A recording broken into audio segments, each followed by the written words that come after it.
comment le Nigeria a dopé son économie en finançant ses milliardaires.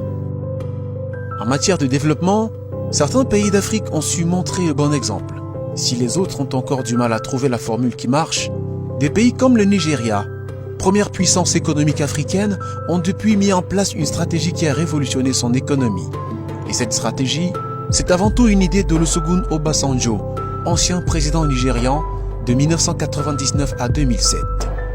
En plus de la richesse en pétrole et en gaz, le Nigeria, sous l'impulsion du président Obasanjo, a eu l'idée de susciter et porter à tour de bras des milliardaires qui aujourd'hui font la fierté de son économie. Ces milliardaires ont investi dans plusieurs secteurs et participent activement à la croissance nigériane. Nous avons en numéro 1, Aliko Dangote. Obasanjo a accordé à Aliko Dangote, l'homme le plus riche d'Afrique avec une fortune de 14 milliards de dollars, l'exclusivité de la fourniture de ciment sur une période qui lui a permis d'obtenir une croissance exponentielle. Aujourd'hui, Dangote Cement est présent dans 14 pays, y compris le Brésil et l'Indonésie. En 2, Mike Adenuga. Il est la deuxième personne la plus riche du pays et la deuxième personne la plus riche d'Afrique. Avec 9,2 milliards de dollars en 2019, sa compagnie de télécommunications Globalcom compte environ 37 millions de clients. Et il dispose également de 6 permis d'exploitation minière dans l'état du Delta. En troisième position, Femi Odetola.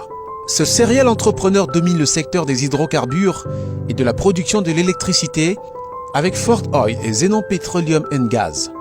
Il est également présent dans les finances avec la société d'assurance Swift Insurance et fonds d'investissement Centerforce Ltd, une société de transport maritime Seaforth Shipping Company.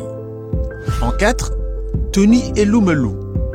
Le groupe bancaire UBA, dont il est le fondateur, est présent dans 19 pays africains. Sa fondation a investi 100 millions de dollars dans le programme Tony Elumelu Entrepreneurship Program, qui vise à promouvoir 1000 entrepreneurs africains sur 10 ans. En 5e position, Cletus Ibeto. Importateur de pièces détachées, il a ensuite créé une usine de fabrication de pièces détachées au Nigeria avant de diversifier ses investissements dans l'immobilier, le secteur pétrolier et la fabrication du ciment. En 6e position, Pascal Dozier.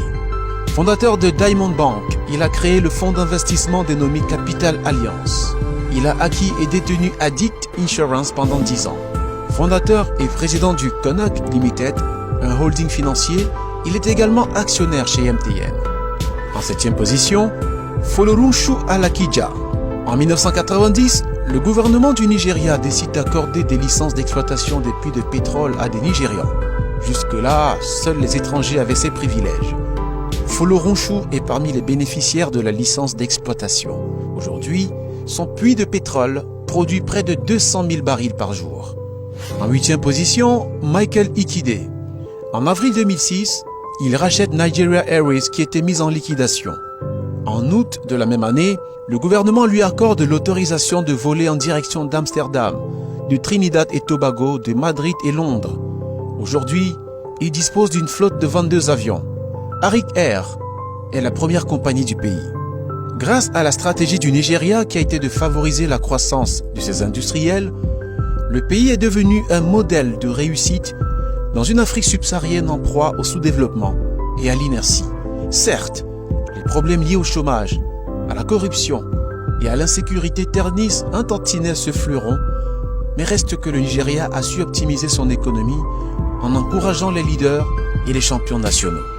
Un modèle à dupliquer dans les autres parties de l'Afrique.